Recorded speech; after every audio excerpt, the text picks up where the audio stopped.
من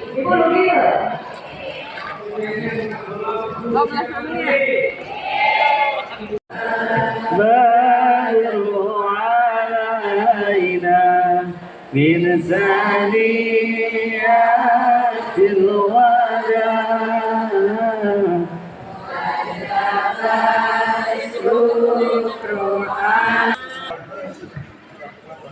Baik, alhamdulillah Ibu Eli Rahmat Yasin sudah hadir di tengah-tengah tiga kasih tangan untuk beliau. Ya kan? Anak tak kenal maka saya. Tak kenal maka tak saya. Tak saya maka tak Cina. Wow, Bu.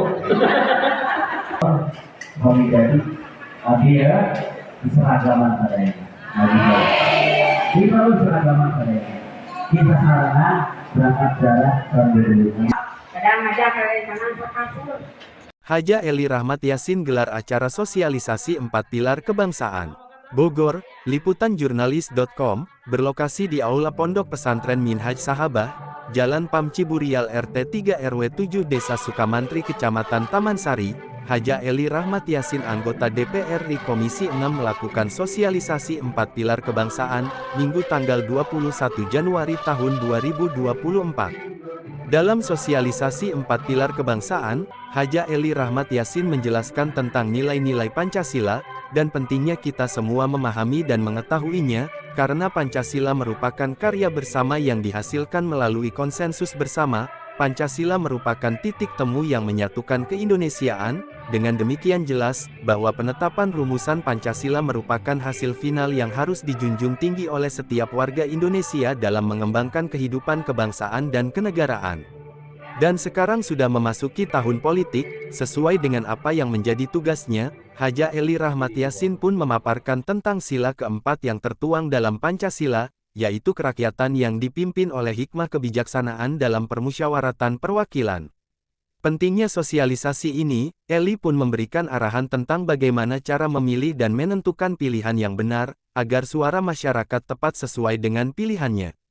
Turut hadir dalam giat tersebut, Haja Eli Rahmat Yasin anggota DPR RI Komisi 6 Fraksi P3, Dwi Ariyanti calon legislatif DPRD Provinsi, Ade calon legislatif DPRD Kabupaten Bogor dari P3, serta ibu-ibu jamaah dan tamu undangan lainnya.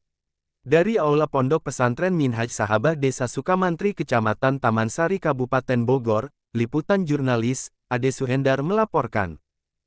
Hari ini saya sebenarnya memang sedang ada sosialisasi. Tadi saya di Tenjolaya Bintek Saksi. Lalu ini titik kedua di sini, ini dalam rangka sosialisasi 4 pilar. Sosialisasi 4 pilar ini salah satunya Pancasila. Pancasila sila keempat adalah bagaimana kita implementasi tentang pemilu, implementasi tentang pemilu yang dilakukan 5 tahun sekali, dan itu harus saya sosialisasikan kepada masyarakat. Hari ini yang hadir tadi ibu-ibu ketua majelis taklim tentunya punya jamaah banyak. Para jamaahnya itu ternyata setelah saya berkeliling banyak sekali yang belum paham bagaimana cara pencoblosan. Mereka melihat kertas besar-besar aja udah pusing. Mereka melihat besar-besar aja, apalagi 5 kertas yang harus mereka coblos. Berapa lama mereka harus ada di dalam TPS gitu. Saya sudah sosialisasikan. Saya coba dipanggil. Pura-puranya ini ke TPS, dikasih 5 kertas suara. Itu rata-rata lebih dari 2 menit. Ada yang 7 menit gak keluar-keluar. Saya bingung ini kenapa gak keluar-keluar. Rupanya sampai dalam dia bengong. Dia gak ngerti bagaimana cara melipatnya lagi. Dia gak ngerti begitu banyaknya partai, mana yang harus dipilih. Tanpa ada, dia mencari misalnya nama saya. Nggak ada ibu, foto ibu tak ada. Dan dia berpikir itu ada fotonya dan sebagainya. Jadi sosialisasi ini perlu sekali. Terutama ya, selain pemerintah yang harus melaksanakan adalah para caleg-calegnya. Melaksanakan sosialisasi ini kepada masyarakat. Hari ini saya juga melakukan sosialisasi ini kepada ibu-ibu pimpinan majelis taklim yang akan diteruskan lagi kepada anggota-anggota majelis taklimnya atau jamaah-jamaahnya. Yang mudah-mudahan ini dapat terlaksana dan dapat implementasi itu dapat tercapai gitu.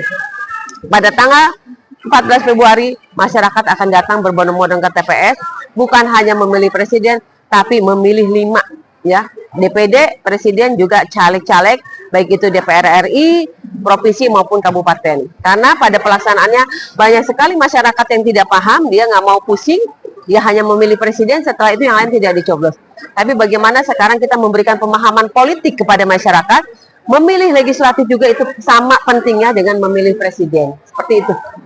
Baik Bu, dari arahan tersebut setelah Ibu mengadakan sosialisasi, respon dari jamaah yang hadir seperti apa Bu?